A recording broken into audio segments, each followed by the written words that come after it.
여러분 안녕하세요. 타로 알려주는 남자입니다. 오늘은 메이저 카드 6번 연인 카드에 대해서 보도록 하겠습니다.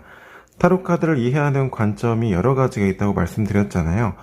종교나 설화, 신화적인 이야기로 이해하는 방법, 그림을 구조화시켜서 단순화시킨 다음에 그 구조를 이해하는 방법, 그리고 여기 수비학적인 관점으로 풀어서 해석하는 방법 등 여러 가지가 있는데요. 6번 연인 카드는 그 중에서도 아담과 이브의 이야기로 이해하는 이야기가 가장 유명한 베이스가 되겠습니다. 종교적인 색채를 떠나서 타로 카드 공부를 위해서 그 성경의 구절을 찾아서 읽어보시는 것도 개인적으로 좋은 방법이라고 생각이 드는데요. 저도 종교를 떠나서 타로 카드를 잘 하기 위해서 성경도 읽고 불경도 읽고 신화도 찾아보고 세계 각지의 설화도 찾아보는 주의라서 한 번쯤 알아보시는 것도 좋을 거라고 생각이 듭니다. 오늘 여러분에게 연인 카드를 설명하는 방법은요, 아담과 이브의 이야기가 아니라 여기 나와 있는 연인이라는 이 표제어를 가지고 한번 설명을 드려보겠습니다. 연인이라는 거는 서로 잘 알지 못하는 남녀가 만나서 감정을 매개체로 관계를 이어가는 걸 말하잖아요. 그걸 조금 더 자세히 들여다보면 서로 잘 알지 못하는 미성숙한 존재, 즉 개인으로서는 성숙한 존재일지 몰라도 관계를 형성함에 있어서는 미성숙한 존재다. 그래서 그 서로 잘 알지 못하는 미성숙한 존재가 소통을 시작한 걸 의미하거든요.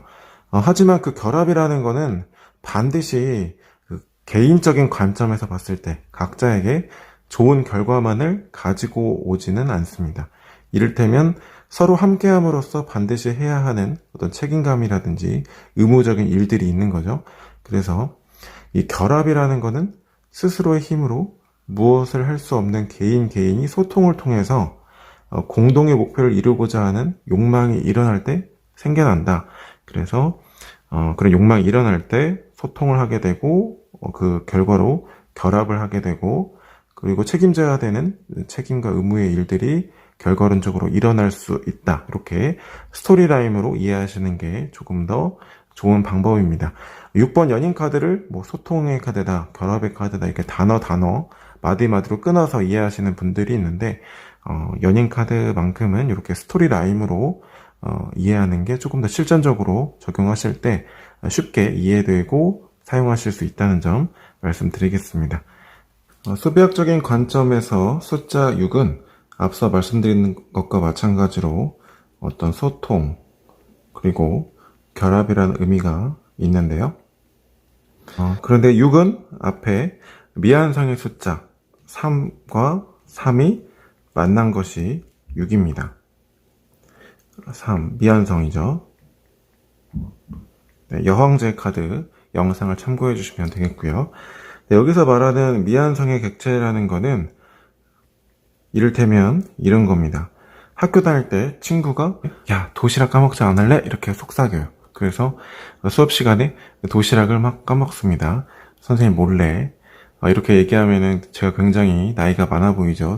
저도 이제 급식 세대인데 도시락 세대는 아니에요. 어쨌든 아니면 야 수업 좀 땡땡이 치고 잠깐 어디 가서 놀지 않을래? 이렇게 해서 오케이 좋아 하고서 몰래 빠져나간다든지 이렇게 미완성의 객체라는 거는 서로 소통함에 있어서 그 소통의 결과, 결합의 결과가 어떠한 것을 초래하게 될지에 대한 어떤 진지한 생각까지는 크지 않은 거예요.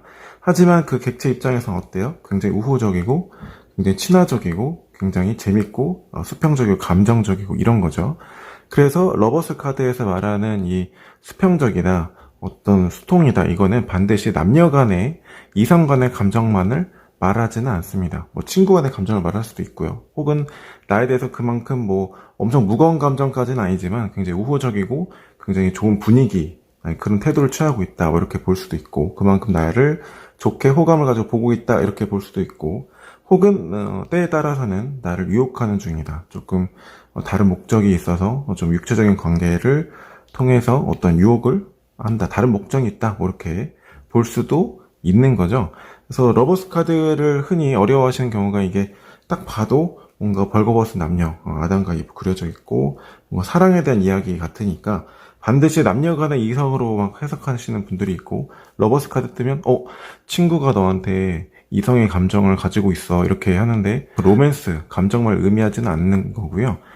이거는 정말, 러버스라는 이 표현은 미안성의 객체가 서로 만나서 소통하고 결합하고, 이 과정을 가장 잘 표현하기 위해서 그려놓고 또 써놓은 표제어일 뿐이지, 반드시 이성 간의 그 감정과 관계를 의미하진 않는다. 이렇게 생각하시면 되겠습니다. 연인카드 실전에서는 또 이렇게 적용이 될 수 있습니다. 예를 들어서 남자친구와 며칠 전에 싸웠습니다. 그 뒤로 지금 한 3일 정도 동안 연락이 없는데 우리 관계 앞으로 어떻게 흘러갈까요? 이렇게 봤다고 해볼게요. 어디까지나 연인카드를 공부하기 위한 예시니까요. 실전적인 지금 해석 사례가 아님을 참고 부탁드리겠습니다. 맨 처음에 교환카드가 나온 걸 보니까 두 분의 관계가 이전에도 좀 많은 다툼이 있었던 것으로 생각이 들어요. 그럴 때마다 공동의 관심사라든지 공동의 어떤 대화를 통해서, 주제를 통해서 항상 좀 싸움이 다시 화해하고 이랬던 것으로 보여지는데, 좀 싸웠다기보다는 좀 각자만의 시간을 가지고 있는 것으로 보여집니다. 가운데 연인카드는 서로 지금 연락하고 싶고 좀 궁금해하는 이런 모습으로 볼 수 있고요. 어쨌든 연락을 안 하고 있지만 두 사람이 인연이 끝났다, 헤어졌다 이렇게는 보이지 않는 흐름입니다.